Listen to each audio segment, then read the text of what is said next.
Viral tissue paper flower നമുക്കൊന്ന് ചെയ്ത് നോക്കാം. അതിനാദ്യമായിട്ട് ഇതുപോലെ കുറച്ച് ടിഷ്യൂസ് എടുക്കുക.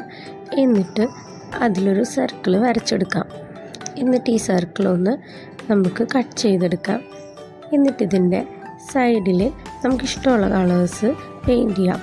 ഓക്കെ, അപ്പോൾ ഞാനിവിടെ സ്കെച്ച് പെൻ യൂസ് ചെയ്തിട്ട് 2 കളേഴ്സാണ് ചെയ്യുന്നത്. പിങ്ക് ആൻഡ് റോസ് ആണ് ചെയ്ത് കൊടുക്കുന്നത്. എന്നിട്ട് ഇതുപോലെ വാട്ടറിലൊന്ന് ഡിപ്പ് ചെയ്ത് കൊടുക്കാം.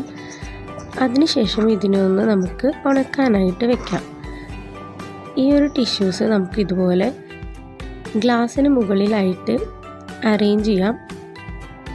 ഒന്നിന് മുകളിൽ ഒന്നായിട്ട് നമുക്കിങ്ങനെ സ്റ്റിക്ക് ചെയ്ത് കൊടുക്കാം. ഞാനിവിടെ ഇതുപോലെ 3 ലെയേഴ്സാണ് ചെയ്തെടുത്തിട്ടുണ്ടായിരുന്നത്. അപ്പോൾ നമുക്ക് നമ്മുടെ ടിഷ്യൂ പേപ്പർ ഫ്ലവർ ഒന്ന് കണ്ടാലോ? എനിക്ക് അത്രയ്ക്ക് അങ്ങോട്ട് സാറ്റിസ്ഫൈഡ് ആയില്ല കേട്ടോ.